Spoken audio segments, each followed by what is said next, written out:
Hi hello అందరికీ నమస్తే welcome to okay TV నేను మిస్ శ్రావ్య ముందుగా ఓకే టీవీ ప్రేక్షకులందరికీ నమస్కారం ఇంకా ఒక్క రోజు మాత్రమే ఉంది కాదు ప్రచారానికి ఒక్క రోజు మాత్రమే ఉంది కానీ ఈ సోమవారం అందరూ ఎదురు చూసే పట్టభద్రుల ఎన్నిక మొదలవబోతోంది సో ముఖ్యంగా నల్గొండ కావచ్చు ఖమ్మం కావచ్చు ఈ ఇక్కడ మునుగోడులో మరి బక్కా జడ్సన్ గారు ప్రచారం చేస్తూ ఉంటే మరి ఆయన ఇంటర్వ్యూ కోసం ఇక్కడ రావడం జరిగింది మరి పట్టభద్రుల ఎన్నికల ప్రచారం ఏ రకంగా నడుస్తూ ఉంది 41 బ్యాలెట్ బాక్స్ మోగబోతోందా మరి ఏం జరగబోతోంది ఒకసారి జడ్సన్ గారిని అడిగి తెలుసుకుందాం సార్ నమస్తే అండి నమస్తే.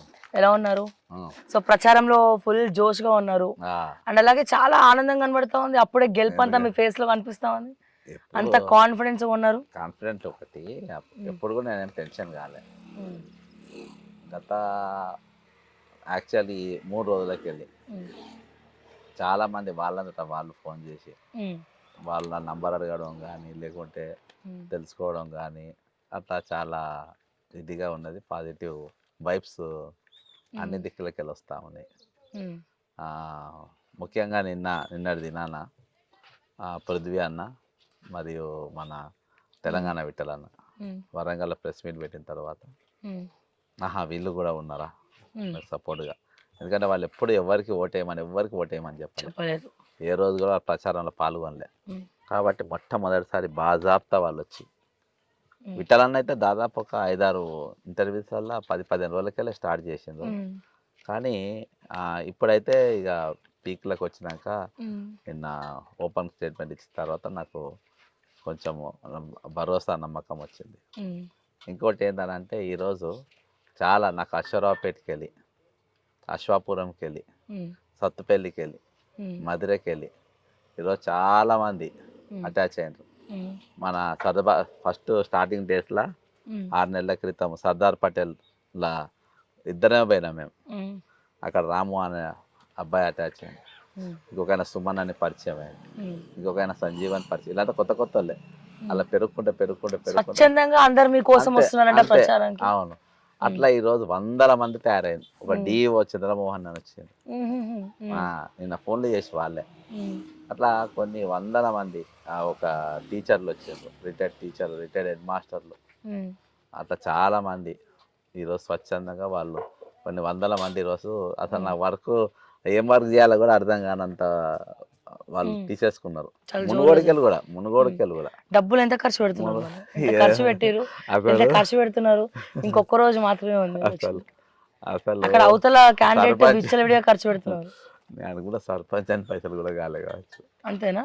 సర్పంచ్ వాస్తవం కూడా నాకు వాస్తవం కూడా నాకు అదే ప్రూవ్ చేయాలని ఉండే. నాకు ఇలా ఒక ఆయన ఫోన్ చేసిండు గూగుల్ పేలో, వరంగల్కి వెళ్ళేదో ఊరికి వెళ్ళి ఫోన్ చేసి అన్న మా 10 ఓట్లు ఉన్నాయి, మీ అందరూ నీకేస్తాం అన్న, నీకు ఏమైనా డబ్బులు వేయాలంటే బాబు నేను డబ్బులు తీసుకుంటలేను, నేను అది ఎంకరేజ్ చేస్తలేను, సారీ బాగా ఏం పడ్డాడు. సరే బాబు 100 రూపీస్ అయ్యి అని చెప్పిన, 100 రూపాయలు వేసిండు. అంటే నేను చెప్తున్నా, ఒకవేళ నేను ఓపెన్ గూగుల్ పేలు అవి పెడితే అసలు వేరే ఒక విచ్చల విడిగా వస్తుంది. కానీ మనము నాకు ప్రూవ్ చేయాలని ఉంది. అంటే ఒక పెద్ద ముద్రేసేసాను పబ్లిక్ మీద. ఏం ముద్రేసిందంటే పబ్లిక్ లాస్ట్ మూమెంట్లో పైసలు తీసుకొని ఓట్లేస్తారు, అమ్ముడు పోతారు, మందు తీసుకుంటారు అనేది. అయితే నేను recent assembly elections KCR Aruri Ramesh దగ్గర ఉన్న డబ్బులు ఎవరి దగ్గర లేవు. ఆయన మీద అడిషనల్ మన కమిషనర్ ఒక ఆయన దింపిండు, నాగరాజు అని, ఫ్రెష్ టు పాలిటిక్స్, రిటైర్డ్ అయ్యి పాలిటిక్స్కి వచ్చింది. ఆయన ఆరోగ్యం సహకరించక ఎలక్షన్స్ బీఫామ్ తీసుకొని 4 రోజులు పండుకున్నాడు. ఎలక్షన్స్ ముందు ఆయన డబ్బులు పోయినాయి అని చెప్పింది. అదే ముందు నేను ఓడిపోడు కన్ఫామ్ అని చెప్పి అందరు అన్నారు. అమ్ముడు పోయిందని ప్రచారం చేశాను. నేను అమ్ముడు పోయిన ఆయనకే ఓటేయాలని ప్రచారం చేసిన. 1 రూపాయి ఖర్చు పెట్టకుండా, ఏజెంట్లకు కూడా డబ్బులు ఇవ్వకుండా 19,000 మెజార్టీతో గెలిచాను. ఇక ఓటర్ ఎక్కడ అమ్ముడు పోయినా నాకు చెప్పాలి. అరూర్ రమేష్ అంటే నేను పట్టించిన కదా, టిఫిన్ బాక్సులు, స్వీట్ బాక్సులు, డబ్బాలు, మందు, దాదాపు నేను అనుకుంటే 100 కోట్లు అవలీలా ఖర్చు పెట్టింది. ఓటుకు 4,000, 5,000 అంత ఇచ్చినా కానీ 19,000 మెజార్టీ కాంగ్రెస్. ఇక డబ్బులు ఎక్కడ నడిచినాయి. నాకు అదొక పెద్ద ఇది దొరికింది నాకు. సేమ్ ఇప్పుడు మీ గెలుపు ఒక పెద్ద సెన్సేషన్ అవుతుంది. ఎందుకంటే డబ్బులు తీసుకోకుండా ప్రచారం చేయడము, ఒకవేళ గెలిచి చూపించడము, ఇట్లా కూడా రాజకీయాల్ని శాసించవచ్చు, డబ్బులు లేకుండా కూడా ముందరికి వెళ్ళొచ్చు అనేది ఒక ప్రూవ్ చేస్తారు మీరు ఇక. అంటే ఈరోజు దురదృష్టం ఏంటంటే కొంతమంది క్యాష్ని అడ్డం పెట్టుకుంటారు. బాధాప్త కుల సభ్యులతో మీటింగ్లు పెట్టించి ప్రెస్ మీట్ పెట్టించి మేము అలా అన్నులో సపోర్ట్ అని చెప్పి పెట్టిస్తున్నాం. కొంతమంది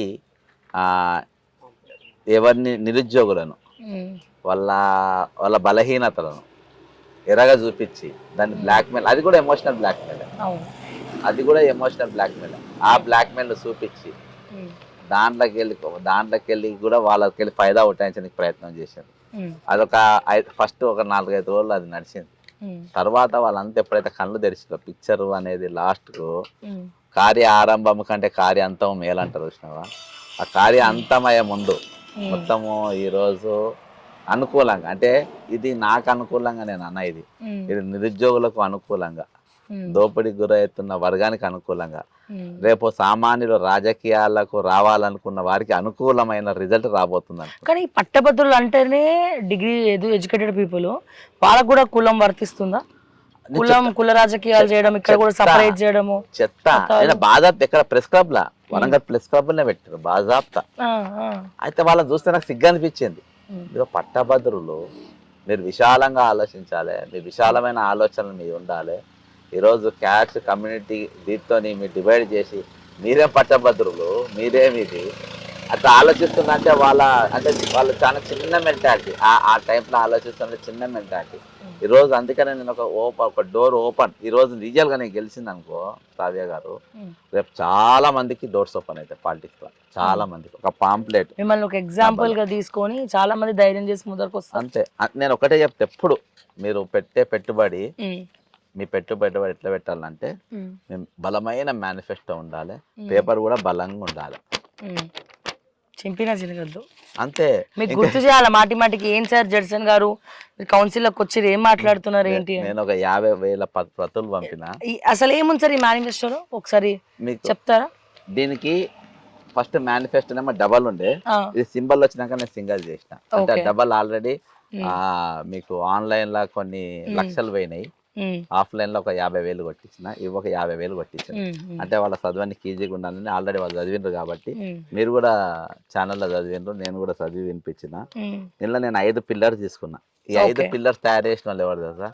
ఈ తయారు చేసిన మనిషి ముఖం ఇవాళ దాకా నేను చూడలే. నిజమా? ప్రామిస్. ఇవాళ దాకా నేను సుమారు ఆయనే చేసిండు, మీకు తెలియకుండా ఆయన పరిచయం లేదు, ఆయన నేను ముఖం చూడలే. నా నంబర్ ఎక్కడో గ్యాదర్ చేసిండు. బ్రదర్ పేరు విజయ్, ముఖం తెలియదు కాబట్టి బ్రదర్ పేరు విజయ్. ఆయన ఒక టాప్ ఆఫీసర్. ఓకే. నేను ఎప్పుడు అడగలే, ప్రతి నెల ఆయన 15,000 నా అకౌంట్లో వేస్తారు. నాకు అది అవసరం ఉన్నా లేకున్నా, ఎలక్షన్ తిరుగుతున్నావు అంటే ఎలక్షన్ అని చెప్పేసి ఎవరి మేనిఫెస్టో కూడా తయారు, మేనిఫెస్టో ఈ పిల్లర్స్ తయారు చేసింది. ఈ పిల్లర్స్ ఇది నా ఆలోచన.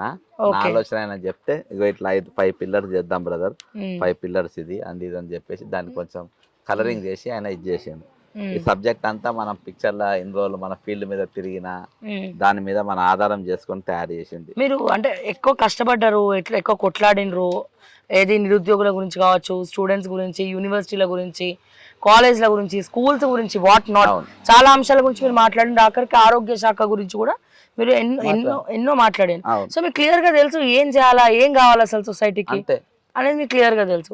ప్రధాన అంశాలు 2 చెప్పండి, మీరు ఏం చేద్దాం అనుకుంటున్నారు? ఒకటి విద్యా వైద్యం. విద్యా వైద్యం అంటే ఇవాళ కూడా మొన్న 21 ఇవాళ అయ్యో అందుకని పెద్ద అంటే ముఖ్యమంత్రి మీద నేషనల్ హెచ్ఆర్సీలో కంప్లైంట్ ఇచ్చిన. ఇవాళ ఎందుకు ఇచ్చిన అంటే విద్య మీద ఇలా వైద్యం ఉంటుంది నాకు ఫస్ట్ ఆరోగ్యం ఉంటుంది, ఆరోగ్య సంరక్షణ. గాంధీ వరంగల్ ఎంజిఎం మహాత్మా గాంధీ పేరు, మహాత్మా గాంధీ మెమోరియల్ హాస్పిటల్ వరంగల్. ఆ దవాఖానలో 2 సంవత్సరాల క్రితం పేషెంట్ చచ్చిపోయాడు. ఎలుకలు కరిచి పేషెంట్ సెన్సేషన్ అయింది. సెన్సేషన్. కానీ అది చాలా ఉత్తర తెలంగాణలో చాలా పెద్ద దవాఖాన. నేను కూడా చాలాసార్లు ట్రీట్మెంట్ తీసుకున్నా. చాలా మంచి హాస్పిటల్, టాప్ డాక్టర్స్ అందులో ఉంటారు. ఓపెన్ బైపాస్ సర్జరీ చేసిన డాక్టర్లు అటువంటి దవాఖానలో ఎలుకలు పడి చచ్చిపోయారు. దురదృష్టం ఏంటంటే 21వ తారీఖు సాయంత్రం 6:15 వెళ్ళి మధ్యరాత్రి 12:15 వరకు కరెంటు పోయింది హాస్పిటల్లో. ఎట్లా పోయింది కరెంటు, ఎందుకు పోయింది, దానికి బాధ్యులు ఎవరు?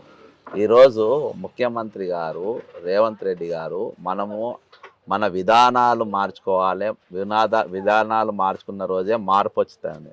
మార్పు కోసమనే మన కాంగ్రెస్ పార్టీ అనేది స్లోగన్. కరెంట్ కావాలనే తీసేస్తున్నారు, కొంతమంది బీఆర్ఎస్కి సంబంధించిన వాళ్ళే ఉన్నారు, సో కావాలని టార్గెట్ చేయడానికి తీసేస్తున్నారు, బ్యాడ్ నేమ్ తీయడానికి అని చెప్పి అంటా ఉన్నారు. వాస్తవం అది నీ చాతకంతనం అంటారు. అవి ఆ ఆరోపణలు నేను ఒప్పుకొని దాన్ని. ఈరోజు నీవు వాళ్ళు తీసేసిండ్రు, ఓకే. ముఖ్యమంత్రి గారు మీరు ఏ రోజైనా ఒక ఉస్మానియా హాస్పిటల్ లోపలికి మీరు వెళ్ళి తిరిగినరా? ఒక గాంధీ హాస్పిటల్ లోపలికి పోయి తిరిగినరా? వరంగల్ కింద సార్లు వచ్చిండ్రు ఎన్నికల కోసం, ప్రచారం కోసం. ఒక్కసారి ఆ గాంధీ ఎంజిఎం హాస్పిటల్ ఎట్లుందో మీరు లోపలి పోయి చూసిండ్రా? ఈరోజు దాని ఆపోజిట్గా ఉన్న సెంట్రల్ జైలును కూలగొట్టి అది కుదబెట్టి ఈరోజు పైన దాన్ని మేము మల్టీ స్పెషాలిటీ హాస్పిటల్ కడుతుండ్రు. దాన్ని ఎప్పుడైనా మీరు సందర్శించిండ్రా? అసలు ఆరోగ్యం మీద మీకు శ్రద్ధ ఎక్కడ ఉన్నది? దాని సిబ్బంది ఎంత ఉన్నారో మీరు చూసిండ్రా? ఖాళీలు ఎన్ని ఉన్నాయో చూసిండ్రా? ఇన్ఫ్రాస్ట్రక్చర్స్ ఎన్ని ఉన్నాయో చూసిండ్రా? అలా సిటీ స్కాన్లు పనిచేస్తున్నాయా లేదా మీరు చూసిండ్రా? మీరు ఏం చూసిండ్రు మీరు ఇవాటి వరకు? నేను చూసిన ఒక భర్త చాలా పొడుగు, చాలా హైట్ ఉన్న భర్త స్ట్రెచ్చర్ నూకే పరిస్థితి లేకుంటే భర్తను కూర్చోబెట్టుకున్నది. అది ఇట్లా ముందుకి ఇట్లా వస్తే కాలు ఇట్లా పైకి లేస్తుంది, ఆయన కాళ్ళు రాకుండా పోతున్నాయి. ఆమె బలహీనంగా ఉంది, ఇట్లా ఆయన ఇట్లా పైకి లేపలేక ఆమె అట్నే నొక్కుంటా పోతుంది. ఆ సీన్ నేను చూసినా, నువ్వు చూసినావా? అలా స్ట్రెచ్చర్లు తీసుకుపోయే పేషెంట్ మన వార్డు బాయ్లు ఎందుకుంటారు? స్ట్రెచ్చర్లలో వీల్ చైర్లు నూకే వార్డు బాయ్లు ఎందుకుంటారు? అందులో పేషెంట్ వచ్చినప్పుడు ఇమీడియట్గా రిసీవ్ చేసుకొని లోపలి తీసుకుపెట్టే వాళ్ళు ఎందుకుంటారు? ఇవన్నీ ఎప్పుడు మీరు పరిశీలించిండ్రా, మీరు పరీక్షించిండ్రా? కాబట్టి అవి మేము చూసినాం కళ్ళారా. ఈరోజు మేము మొదటి పిల్లర్గా పెట్టుకోవడానికి గల కారణం అది. అందుకనే ఈసారి ఈ రోజు నిన్న తాజాగా జరిగిన కేసులో కూడా ముఖ్యమంత్రి గారు వైద్య ఆరోగ్యాన్ని పూర్తిగా విస్మరించారు. కాబట్టి ఈయన పైన మీరు ఎన్హెచ్ఆర్సీలో కేసు పెట్టాలని కేసు ఫైల్ చేయాలని, క్రిమినల్ కేసు పెట్టాలని ఇలా కేసు ఫైల్ చేసిన. మీ ధైర్యం ఏంటంటే చాలా అతీత శక్తులు చాలా మంది మీకు సపోర్ట్గా లేరు, మీరు అనుకున్న వాళ్ళు లేరు అని, అట్లనే అందరు కూడా మీ అపోజిషన్ మెయిన్ క్యాండిడేట్ అయినటువంటి మల్లన్నకి సపోర్ట్ చేస్తూ ఉన్నారు. అండ్ అంటే అధికారంలో కాంగ్రెస్ ఉంది వాస్తవానికి. సో ఎప్పుడు చూసినా ఎలక్షన్ వచ్చినా అధికార పార్టీదే గెలుపు అని మాట్లాడుకుంటున్నటువంటి సందర్భంలో మీ ధైర్యం ఏంది? ఇప్పుడున్న పరిస్థితుల్లో మీ వెనకాల ఉన్నది ఎవరు? So Mallanna versus Bakka Judson అంటే మీరు ఏం చెప్తారు? ఏ రకంగా కొట్లాడుతున్నా అని చెప్తారు? ఈరోజు ముఖ్యమంత్రి గారు వెనుక మంత్రులు ఉన్నారు, ఎమ్మెల్యేలు ఉన్నారు, చీఫ్ సెక్రటరీ ఉన్నారు, పోలీసు ఉన్నది, అంత వ్యవస్థ అంత ఉన్నది. ఈరోజు మా వెనుక మామూలు ఉన్నారు, భారీగా వస్తుంది కానీ మామూలుగా ఉన్నారు. ఎవరైతే నాకు ఎన్నికలప్పుడు ప్రచారానికి సహాయం చేస్తారనుకున్నారు, ఈరోజు వాళ్ళు ఫోన్ కూడా లేపుతలేరు. నాతో సహాయం పొందిన వాళ్ళు, రాజకీయ సహాయం పొందిన వాళ్ళు, నా ద్వారా టికెట్లు పొందిన వాళ్ళు చాలా మంది నా ఫోన్లు కూడా లేపే పరిస్థితి లేదు. ఎవరినైతే నేను ఊహించలేదు. అసలు ఇదేందనంటే చిన్న చిన్న వాన పురుగులన్నీ కలిసినట్టుగా పెద్ద పెద్దలుగా అంతా చిన్న మనుషులట. నాకు సుకుమార్ అని వికారాబాద్కి వెళ్ళి ఫోన్ చేసిండు ఒక ఆయన. బ్రదర్, నేను నీకోసం 3 రోజులు ప్రచారం చేస్తాను. బ్రదర్, 3 రోజులు నువ్వు ప్రచారం చేస్తే నాకు ఇక్కడ వచ్చేదేం లేదు, నేను కొన్ని ఫోన్ నెంబర్లు పంపుతా, ఈ 3 రోజులు వాళ్ళకు ఎన్ని వీలైతే అన్ని ఫోన్లు పంపండి. ఒక 2000 ఫోన్ నెంబర్లు ఇచ్చిన ఆయనకు, 2000 ఫోన్ నెంబర్. ఆయన కూర్చొని అక్కడ ఫోన్ చేసి అట్లా మామూలు వాళ్ళు, నేను ఊహించిన వాళ్ళు రాకుండా మామూలు వాళ్ళు. కానీ వాళ్ళ కమిట్మెంట్, వాళ్ళ ఫైట్. నాకు ఇప్పుడు ఒక బ్రదర్ అటాచ్ అయ్యాడు మహబూబ్ నగర్. ఆయన కార్ నడుపుతాడు, పోస్టర్లు ఎత్తికేస్తాడు, పాంప్లెట్ మోస్తాడు, ప్రచారం చేస్తాడు, మళ్ళీ డ్రైవింగ్ చేస్తాడు, హండ్రెడ్స్ ఆఫ్ కిలోమీటర్స్. నీ దగ్గర ఉందా మనుషులు? నీ దగ్గర కమిట్మెంట్ ఉందా? నీ దగ్గర ఉందా? నీ దగ్గర మంచి వాక్ చాతుర్యం గలలు, జ్ఞానవంతులు, ఏమన్నా ఆపద వస్తే ముందే పసిగట్టగలిగే దమ్మున్నోళ్ళు నీ దగ్గర ఉన్నారా? నీ దగ్గర నేను 46 జీవోలకు మద్దతు ఇచ్చి అవుట్ రైట్ గా గవర్నమెంట్ యాంటీగా చేసిన. ఒకళ్ళు వచ్చి ఈ రోజు నాకు సపోర్ట్, సస్పెండ్ అవడానికి కారణం కూడా వాళ్ళే. ఒక్కళ్ళు నాకు సపోర్ట్ చేస్తారు, నిలవాళ్ళే వాళ్ళు. 46 జీవో లేదు, నిలవాళ్ళే. నాకు ఈ రోజు ఒక్క రోజు కూడా నా మద్దతు. ఓటే వేస్తారు. ముఖ్యమైన నాయకులు లేరు నా ఎంబడి. ముఖ్యం ఎవరైతే నాతో దీక్షలో కూర్చుంటారో, దీక్షలో నాకు కూర్చోబెట్టడానికి అంటే నేను వాళ్ళ కోసం ఏం కూర్చోలే, చాలా మంది కోసం కూర్చున్నా, వచ్చే రోజులకి వెళ్ళి కూర్చున్నా. అంతే, అట్లా ఉంటుంది. మనం ఎవరికైతే సహాయం చేయలేదో, ఎవరు మనతో సహాయం పొందలేదో, ఎవరి వల్ల మనం నష్టపోయినామో వాళ్ళు ఎవరు రాలే ఈ రోజు. ఎక్స్పెక్ట్ చేయలేదు. బాధ అవుతుందా మీకు? అంటే నేను చెప్తున్నా, అంటే వాళ్ళు అంతే ఇక దానికి బాధ ఏమున్నది, దీని ఏమున్నది. కానీ ఈ రోజు పైన చాలా గొప్పవాడు ఉంటాడు.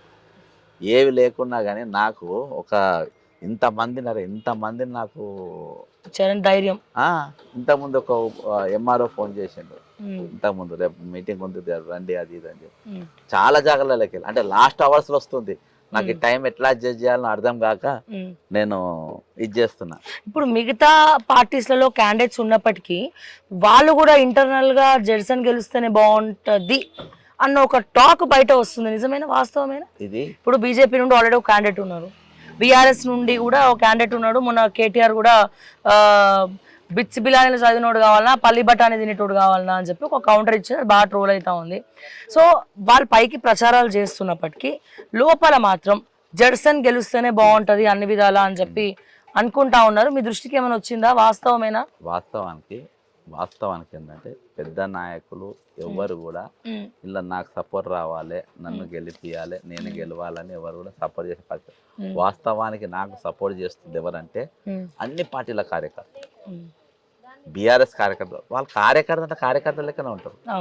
ఈ రోజు బీజేపీలా నష్టపోయిన బీఆర్ఎస్ కార్యకర్తలు, బీజేపీలో నష్టపోయిన బీజేపీ కార్యకర్తలు ఈరోజు ప్రతి అరే ఇంట్లో కూడా మా లెక్క, నేను కూడా జెండా మోస్తూనే వాళ్ళు జెండా మోస్తోలే, నేనేమో లీడర్లు కాలే వాళ్ళే. కాబట్టి వాళ్ళందరూ కూడా న్యాచురల్ గా అరే మా సొంటోడు, మేము దెబ్బతిన్నాము, ఈయన ఏదో లేస్తాడు ఇంతగానము సెల్ఫ్గా, అంటే పార్టీ కంట్రోల్లో లేకుండా పబ్లిక్ కంట్రోల్లో ఉండి ఈయన పబ్లిక్ కోసం పనిచేస్తుంది. ఈయన ఏమన్నా రేపు అవకాశం ఏమన్నా ఉందేమో, రేపు ఈయన ఏమన్నా ముందు పోయే అవకాశం ఉంది అనుకుంటే ఏంది ఇట్లా పడ్డదని చెప్పేసి వాళ్ళు షాకింగ్లోకి వెళ్ళిపోయాను. ఈరోజు వాస్తవం చెప్తున్నా, ఇలా మిర్యాల కూడా నేను ప్రచారం చేస్తా ఉంటే బీజేపీ కార్యకర్తలు ప్రచారం చేస్తుంటే మేము నవ్వుకుంటా, మేము మా కరపత్రం మా వాళ్ళు తీసుకుపోయి ఇచ్చిండ్రు అన్న ఒక ఓటు నువ్వు వేసుకో, ఒక ఓటు మేము ఆల్రెడీ ఏ నీకు డిసైడ్ అయినామని చెప్పి మొన్న గార్లాకి వస్తుంటే ఇంకొక ఊర్లో ఒక ఊర్లో వాళ్ళే గుర్తుపట్టి వచ్చిండ్రు బీఆర్ఎస్ వాళ్ళు అంతా. బీఆర్ఎస్ వాళ్ళు వచ్చింది, కాంగ్రెస్ గ్రామాధ్యక్షులు వచ్చిండ్రు, రాత్రి పాలకుర్తిలో కూడా కాంగ్రెస్ గ్రామాధ్యక్షులు. ఇవాళ ఎవ్వరు చెప్పినా నన్నే కాంగ్రెస్ అనుకుంటున్నాను, బీఆర్ఎస్ కానీ వాళ్ళు కానీ మాలాంటి కార్యకర్త అనుకుంటున్నారు. కాబట్టి ఇవాళ ఓటు అన్ని దిక్కులకెళ్ళి వచ్చి పడతాయి నాకు. కాంగ్రెస్ వాళ్ళు బాధపడుతుండొచ్చు, అరే అనవసరంగా మనం జెర్సన్ ని సస్పెండ్ చేసినమే, అయితే సస్పెండ్ చేయకుండా ఉంటే ఈయన ఇక్కడే ఉంటుండేనేమో అన్న ఒక టాక్ ఏమైనా వచ్చిందా అనుకోవడం? ఆయనకు పశ్చాత్తాపం ఏమి ఉండదు. రేపు ఆయనకి ఏంటంటే మెయిన్ ఇది ఏంటంటే ఆయనకు సబ్జెక్ట్ మీద నాలెడ్జ్ లేదు, రూలింగ్ ఫైల్ మూమెంట్ తెలియదు. నేను కార్పొరేషన్ చైర్మన్ చేసిన, నాకు ఫైల్ మూమెంట్ తెలుసు, దాన్ని నోట్ ఫైల్ అంటే ఏందో తెలుసు, దానిపైన ఏ విధంగా రివ్యూ చేయాలనో తెలుసు. అవన్నీ నాకు అనుభవాలు ఉన్నాయి. ఉమ్మడి ఆంధ్రప్రదేశ్కు చేసినాను నేను. వీళ్ళకి ఏమైనా ఎట్లా డబ్బు ఎట్లా సంపాదించాలి, డబ్బు ఎట్లా తినాలి, ఎట్లా మోసం చేయాలి, పబ్లిక్ ఏ మోసం, అందుకని ఇద్దరు కరెక్ట్ సూట్ అయింది. ఈరోజు తీర్మాన్ మల్లేకు ఆయన బ్రహ్మాండంగా సూట్ అయింది. కానీ సార్ ఒక టాక్ ఏంటంటే అసలు రేవంత్ రెడ్డికి తీన్మార్ మల్లన్న అంటే ఇష్టం లేదు, కావాలని అంటే ఆయనకి ఓడగొట్టడానికే కావాలని ఇక్కడ నించోబెడుతున్నాడు. ఎందుకంటే టికెట్ ఇవ్వకపోతే మళ్ళీ పార్టీ గురించి ఏమైనా బ్యాడ్గా చేస్తాడేమో, మళ్ళీ ఇబ్బంది పెడతాడేమో అన్న ఉద్దేశంతో కావాలని టికెట్ ఇచ్చిండు అన్న టాక్ ప్రచారం బాగా నడుస్తూ ఉన్నది. వాస్తవంగా అది ఇవ్వద్దు అనుకుంటే అని ఇయ్యడు, రేవంత్ ఇవ్వద్దు అనుకుంటే. వాళ్ళిద్దరికి మంచి అండర్స్టాండింగ్ ఉంది. నిన్న కూడా ఫుల్ క్లాస్ బీకింది అందరికి. రేపు ఎమ్మెల్యేలు ఇవే పదాలు, రేపు ఎమ్మెల్యేలు మంత్రులు మీరు ఒకవేళ తీర్మానం మళ్ళీ ఓడిపోతే మీరు ఎవరు నా ముఖం చూడొద్దు అన్నాడు. ఇదే మాట అన్నాడు నాకు. వన్ ఆఫ్ ద ఎమ్మెల్యేనే చెప్పింది, ఇంట్లో ఒక ఎమ్మెల్యే చెప్పిండు మీరు నా ముఖం చూడొద్దు అని చెప్పాడు. అనగానే ఎవరు లైట్ తీసుకుని వాళ్ళు ఏం చేయగలుగుతారు, ఏడం వస్తారు చెప్పు. ఉత్తమ్ కుమార్ను బండబూతులు తిట్టే, కోమారెడ్డి వెంకరెడ్డిని నన్ను మీకు చీడుతానని చెప్పే, రేవంత్ రెడ్డిని బండబూతులు తిట్టే, పద్మావతిని నువ్వు బీఆర్ఎస్ కోవట్టనే, నువ్వు ఎవరినో తిన్నావు, ఎవరిని తిట్టకుంటూ తిన్నావు, నీకు ఏ పార్టీనో తిన్నావు, నీకు నాకు బీజేపీల కార్యకర్తలు నాకు అయ్యో జెర్సన్కి అన్యాయం అయిపోయింది వాళ్ళ దిక్కు మాట్లాడతారు. నన్ను అందరు పాపం అంటారు, నేను అందరు ద్వేషించుకుంటున్నాను, లాస్ట్ నీకు కులపోలు కూడా నేను అసహించుకుంటాను. రియల్గా నాకు వాళ్ళే, నాకు ఇప్పుడు మెయిన్ పనిచేసే వ్యక్తి పోయినసారి నాకు రైట్గా పనిచేసినంటే ఆ కమ్యూనిటీకి వెళ్ళే. కాబట్టి అంటే నువ్వు ఎప్పుడైతే కమ్యూనిటీ పరంగా చీల్తావో వాళ్ళు నువ్వు కమ్యూనిటీ ఓట్లు ఆశ్రయిస్తున్నావు అంటేనే అరే ఈడ దొంగ పని చేసిందని వాళ్ళు అనుకునే దగ్గరకు వస్తారు. కాబట్టి ఇవాళ మాకు అదే మా బలం. ఈరోజు ఇద్దరు బ్లాక్ మెయిలర్స్, నా ఫైట్ ఏంటంటే ఇద్దరు బ్లాక్ మెయిలర్స్ పైన కొట్లాడుతారు. ఇవాళ లాస్ట్ ప్రొఫెసర్ నాగేశ్వరరావు కూడా ఆయన ఎప్పుడు బయటపడాడు. అసొంటోడు ఒక టీవీ ఛానల్లా బ్లాక్ మెయిలర్ అనే పదం వాడిందని అంటే ఆయన నేను ఒక బ్లాక్ మెయిలర్ కాదు అంటే నువ్వు బ్లాక్ మెయిలర్ అని అంటే కదా. అవును అవును. మన ఇంకో మన సిబిఐ కమిషనర్ జేడి లక్ష్మీనారాయణ కూడా మాట్లాడాడు ఒక బ్లాక్ మెయిలర్ అంటే. ఇంత చిన్న ఏజ్ లా నువ్వు ఇంత పేరు తెచ్చుకో, ఇది ఇటువంటి పేరు తెచ్చుకున్నావు అంటే నువ్వు రికాల్ అంటున్నావు కదా, తిన్మార్ రికాల్ అంటున్నావు కదా. రికాల్ కాదు, ఇంతమంది నేను ద్వేషిస్తుండ్రు, ఇంతమంది నేను ట్రోల్ చేస్తుండ్రు, ఇంతమంది నేను అసహించుకుంటారు. అసలు పోటీకి వెళ్ళి తప్పుకుంటే అయిపోతాయి కదా. ఇప్పుడే గెలిచినాక రికాల్ ఎందుకు అంటే ఈ డ్రామా బాజీ అని ఎవరికి అర్థం కాదు చెప్పండి. ఈ డ్రామా బాజీ ఎవరికి అర్థం కాదు. ఇది రికాల్ అనేది ఎందుకు? నువ్వు చెప్పిన పని చేయనప్పుడు, నువ్వు ఇచ్చిన వాగ్దానం మీద నిలబడ్డప్పుడు అంతకన్నా ఎందుకు? ఇవాళ నువ్వు వరంగల్లో ఉన్నావు కదా, ప్రశ్నించే గొంత నువ్వు అంటున్నావు కదా. మరి ఎంజిఎంలో 6 గంటలు కరెంట్ లేకుండా డయాలసిస్ పేషెంట్లు, చిన్నపిల్లల వార్డోళ్ళు, మహిళా వార్డోళ్ళు, ఈ విధంగా అనేకమైన పేషెంట్లు, ఆపరేషన్ పేషెంట్లు, ఐసీయూ పేషెంట్లు, ఎమర్జెన్సీ పేషెంట్లు ఇబ్బంది పడ్డరుగా. నీ ప్రశ్నించే గొంత ఎక్కడికి పోయింది? నువ్వు వరంగల్లో ఉన్నావు కదా, ఎంజిఎం ఎందుకు సందర్శించాలి? నువ్వు ఎందుకు మాట్లాడలే? నేను ఇవాళ దాకా కామ్గా ఉన్న వీళ్ళు ఏం మాట్లాడతారు చూద్దామని, లేకుంటే నేను మాట్లాడేటోనే అంటారు. ఇవాళ దాకా వీళ్ళు ఇవాళ దాకా అయితే ప్రెస్ మీట్ వరంగల్ కాంగ్రెస్ భవన్లో ప్రెస్ మీటింగ్ పెట్టిండు. ఆ మీటింగ్ అది అయిపోయిన తర్వాతనే కంప్లైంట్ ఇచ్చిన, రెడీ చేసుకొని పెట్టుకున్నా. అది ఓకే అన్నాక అప్పుడు సెండ్ కొట్టిన.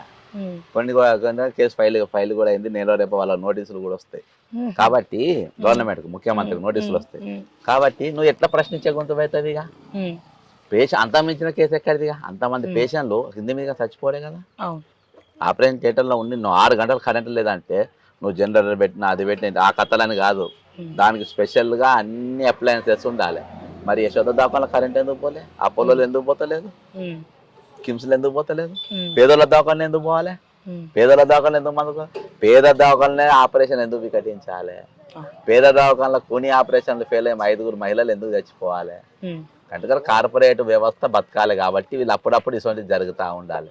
ఆ స్కెచ్లో భాగంగా జరిగింది. వీళ్ళు ఎవరు కూడా దాని మీద ఇది తీసుకుంటలేరు. సార్ ఫైనల్గా మొత్తం ఎన్ని లక్షల ఓట్లు ఉన్నాయి అన్ని నియోజకవర్గాలు కలిపి పట్టభద్రులది? మీకు ఎన్ని వస్తాయని ఎక్స్పెక్ట్ చేస్తా ఉన్నారు? 4,61,000 ఓట్లు. నేను బ్లఫ్ చేయా, నేను ఇది చేయా. ఓట్లు దట్టంగా వస్తాయి. ఎన్ని వస్తాయని నేను చెప్పలేను, ఫిగర్ చెప్పలేను, ఎంత పోల్ అయితే కూడా చెప్పలేను. కానీ ఎవరి ఊహించని విధంగా పోలింగ్ వస్తాయి. ఇప్పటికే చాలా మంది మీకోసం పనిచేస్తున్నారు, గెలవాలని కాదు. అంటే మీకు స్వచ్ఛందంగా వచ్చి పనిచేసే వాళ్ళు ఎక్కువ మంది అయితే, ఓడిపోవాలని చెప్పి పనిచేసే వాళ్ళు చాలా మంది ఉన్నారు. మరి వీళ్ళందరి మధ్యలో ఇప్పుడు మీరు పోటీకి వస్తూ ఉన్నారు. మొత్తం 4,61,000 ఓట్లు ఉన్నాయంటున్నారు. సో మిమ్మల్ని ఓడగొట్టడానికి చాలా మంది పనిచేస్తూ ఉన్నారు. అధికారం చేతిలోనే, అధికారంలో కాంగ్రెస్ ఉంది, మల్లన్న కూడా అధికార పార్టీ తరఫునే పోటీ చేస్తూ ఉన్నాడు. లాస్ట్ మినిట్లో బ్యాలెట్ బాక్సులు మార్చడం కానీ లేకపోతే లెక్క పెట్టడానికే 2-3 రోజులు పడుతుంది. సో ఇటువంటివన్నీ కూడా చేస్తే ఏం చేస్తారు మీరు? ఏం చేయగలుగుతారు మీరు ఒక్కరు? అది చేయలేరు. ఎందుకంటే ఈరోజు బీఆర్ఎస్, బీజేపీ, కాంగ్రెస్ 3 అభ్యర్థులు పెట్టుకుంటారు, 3 బలంగా పెట్టుకుంటారు. నేను అనుకున్నది ఏంటంటే బీఆర్ఎస్, బీజేపీ ఏజెంట్ కాంప్రమైజ్ కాదు, అక్కడ కాంప్రమైజ్ చేయలేరు. ఈరోజు ఆయన దిక్కున్నారు గట్టోళ్ళు, పొంగిలేటి శ్రీనివాసరెడ్డి అసొంటోళ్ళు పెద్ద పెద్ద. అంటే గవర్నమెంట్ రాగానే మొత్తం బిల్లు వన్ సైడ్ మహా ఘటకులు ఉన్నారు. ఈరోజు ఉన్నారు, అది తప్పదు. కాకపోతే అది బ్యాలెట్ పేపర్ మార్చి చేసే అంత సీన్ అయితే ఉండదు. అది మిషన్లు అవి అయితే ట్యాంపరింగ్ చేయొచ్చు, కానీ దాని మీద బాజాప్తా అన్ని దిక్కుల ఇది ఉంటుంది, అన్ని తిల్ల దానికి కావాల్సిన భద్రత ఉంటుంది. అది కౌంటింగ్ 2 రోజులు పడుతుంది వాస్తవమే. ఈరోజు గ్రూప్ 1 ఎగ్జామ్ కూడా వచ్చే నెల 9వ తారీఖు పెట్టాను. నేను ఈరోజు మన ఎలక్షన్ అబ్జర్వర్ గారికి నేను నల్గొండలో పిటిషన్ కూడా ఇచ్చిన. ఇది వీలైతే 1 నెల రోజులు పోస్ట్ పోన్ చేయమని. ఆల్రెడీ పోస్ట్ పోన్ అవుతా ఉన్నాయి అంటే వాళ్ళ ఎగ్జామ్స్ కూడా కంటిన్యూషన్ ఉన్నాయి, బ్యాక్ టు బ్యాక్ పెట్టింది. వాళ్ళకు కూడా హెల్ప్ఫుల్గా ఉంటుంది. 1 నెల రోజులు వాయిదా అయ్యండి అని చెప్పేసి నేను ఈరోజు ఇవ్వడం జరిగింది. అంటే పోలింగ్ శాతం పెంచాలి అనే ఉద్దేశంతో ఈరోజు ఉద్యోగులు కూడా చాలా మంది రాస్తూ ఉన్నారు. కాబట్టి ఇవన్నీ దృష్టిలో పెట్టుకొని ఈరోజు ఒకవేళ ఇది మన ఏది పోలింగ్ శాతం పెరుగుతుందని అనుకో, పెరిగిందని అనుకో, అప్పుడు 100% వాళ్ళందరూ ప్రశ్నిస్తారు ఎవరు రేపు ఖచ్చితంగా తిరగబడబోతున్నారు. ఖచ్చితంగా యువతరం అనేది తెలంగాణలో నా ఎన్నిక ఓట్ల రూపంలో తర్వాత డెఫినెట్ గా బుద్ధి చెప్తారు. అది కాదు, ఉమ్, డైరెక్ట్ రోడ్డు మీద ఎక్కుడే, ఉమ్, రోడ్డు మీద ఎక్కిస్తా నేను. ఉమ్, నెక్స్ట్ రోడ్డు మీద ఎక్కిస్తా, ఎలక్షన్లో యువతను దింపుతా. ఎందుకంటే రేపు వాళ్ళకు ఒక మార్గం చూపించాలి. ఈరోజు 100 కోట్లు ఉన్నోళ్ళు, 200 కోట్లు ఉన్నోళ్ళు, లేకుంటే పలానోని కొడుకే పలానోని బిడ్డే రాజకీయాలకు రావాలనేది ఒక కులబద్ద కొట్టి పెట్టిండ్రు, రాసి పెట్టిండ్రు. అవన్నీ మార్చే విధంగా ఈరోజు ఉద్యమాలు మర్చిపోయినారు విద్యార్థులు. ముఖ్యంగా మన ఈ బలహీనమైన సమయం మీద టీఎస్పీఎస్ క్వశ్చన్ పేపర్ లీక్ అయితే కనీసం ఒక తెలంగాణ బంద్ పిలిపియలే మీరు, అవును. అర్థమైందా? కాబట్టి ఇటువంటి అంశాలన్నిటిపైన రేపు విద్యార్థులను ఇలా ఉద్యమ చదువుకోవడం ఎంత ముఖ్యమో, పౌర సమాజానికి ఇబ్బంది కలిగినప్పుడు స్పందించే బాధ్యత మీద యువతరం మీద ఉన్నది. అది మర్చిపోయినారు. రేపు దానిపైన దీంట్లో నడిపిస్తా. రేపు ఒక క్వశ్చన్ పేపర్ లీక్ అయినా, అవినీతి పైన అధికారులు టీఎస్పీఎస్ లాంటి బోర్డులు వచ్చి వాళ్ళు కూర్చున్నా, రేపు ప్రతి దానిపైన మా తిరుగుబాటు అనేది, మా స్పందన అనేది చాలా తీవ్రంగా ఉంటుంది అని చెప్పేసి మేము ఖచ్చితంగా చూపెడతాం. రేపు ఇవాళ నాకు ఓట్ బ్యాంకు పెరగడానికి, నా తచ్చి తిరగడానికి గల కారణం ఏంటంటే వీడు అన్కాంప్రమైజ్ కొట్టాడతారు, మమ్మల్ని కూడా నడిపిస్తారు. రేపు కొట్టాలి, ఒక లీడర్షిప్ అనేది క్రియేట్ చేస్తారు. నా టార్గెట్ ఏంటంటే సరే ఈ మేనిఫెస్టో ఇవన్నీ అవుతాయి, ఈరోజు లేమి ఏమున్నది, తక్కువ ఏమున్నది తెలంగాణ కంటే ఈరోజు లీడర్షిప్ తక్కువ ఉన్నది మనకు. అందుకనే బ్లాక్ మెయిల్స్, నిన్న మన విఠల్ బాగా చెప్తాడు, బ్లాక్ మెయిల్స్, లోఫర్స్, వాళ్ళు వీళ్ళందరి దగ్గర కారణాలు ఏంటంటే వీళ్ళు వస్తలేరు, ఫేర్గా ఉన్న వాళ్ళు వస్తలేరు. ఆ ఫేర్గా ఉన్న వాళ్ళని ఈరోజు తీసుకురా మీ పైన మా పైన. ఈరోజు బాధ అసలు పాయింట్ మర్చిపోతుంది. బాధాకరమైన విషయం ఏంటంటే ఈరోజు సోషల్ మీడియా కానీ కొన్ని పత్రికలు కానీ, నా పేపర్ వచ్చుడుతోనే మధ్యాహ్నంకెళ్ళి ఐటమ్ రాసే పత్రికలు ఈరోజు కనీసం ఒక లైన్ రాస్తలేవు మీ గురించి. ఈరోజు సోషల్ మీడియా ఏవైతే యూట్యూబ్ ఛానళ్ళు ఈరోజు దాదాపు నేను ఓపెన్గా చెప్తాను, మీరు తప్ప ఒక 2 తర్వాత ఛానల్ తప్ప నన్ను నిన్నటిదాకా నా స్టోరీల మీద స్టోరీలు వేసిన వాళ్ళు కూడా ఇక రాయలేకపోతాం. రేపు నాకు జవాబు చెప్పాలి. నేను ప్రతి దానినే ప్రశ్నించిన, నా తత్వం మీకు తెలుసు, నా తత్వం మీకు తెలుసు. నేను పెద్ద పెద్ద స్కామ్లు మీ ద్వారా నేను బయట పెట్టా. కాబట్టి మీరు నేను వెయ్యలేదు జడ్సన్ ఏమన్నా నవ్వుకుంటారు అనేది నడవదు ఇక్కడ. ప్రతి దానికి రేపు నాకు జవాబు చెప్పాలి. మీ క్యారెక్టర్స్ ఎంత ఇట్లా బయటపడ్డది అంటే నేను ఎప్పుడు అంటా ఉంటాను మీతో ఇంటర్వ్యూలలో కూడా, దోపిడీ చేసే అవకాశం దొరికేంత వరకే నీతులు మాట్లాడతారని. అర్థమైందా? మీకు ఇలా దోపిడీ దోచిండ్రు, ఇలా తీర్మానం మల్లయ్య వాళ్ళన్న బాజాప్తా అందరు ఆఫీసులలో తిరిగిండు. ఏం పని అని తిరుగుతుండే ఆయన, ఏం పని అని వాళ్ళని పిలిపించుకొని మాట్లాడుతుండే, ఏం పని అని వాళ్ళని కలుస్తుండే. ఈరోజు యూట్యూబ్ ఛానల్ కష్టాలలో ఉన్నప్పుడు, కష్టకాలం ఉన్నప్పుడు వాళ్ళకి ఏమైనా ఆర్థిక సహాయం చేసిందా, వాళ్ళని ఏమైనా ఆదుకున్నాడా? వాళ్ళు ఈ రోజు వీటి వల్ల బీఆర్ఎస్ ప్రభుత్వం ఓడిపోయింది కాబట్టి రేపు వీటిని కంట్రోల్ చేస్తే గెలుస్తాను అనుకుంటున్నాను. ఇది తప్పుల కాలేసినట్టే. ఈ రోజు నీకు యూట్యూబ్ ఛానల్ మొత్తం సపోర్ట్ చేసిన, వాస్తవానికి నిన్నటి దాకా యూట్యూబ్ ఛానల్ వల్ల ప్రభుత్వం ఓడిపోయిందని కేటీఆర్ కూడా స్పందించి మనకు మంచి పాజిటివ్ ఉండే యూట్యూబ్. ఈ రోజు యూట్యూబ్ ఛానల్లో ఒక బ్లాక్ మెయిలర్కు సపోర్ట్ చేసేవారికి ఎట్లా పోతుందని అంటే వాళ్ళ మీద నెగిటివ్ వస్తుంది, నెగిటివ్ కామెంట్స్ వస్తున్నాయి.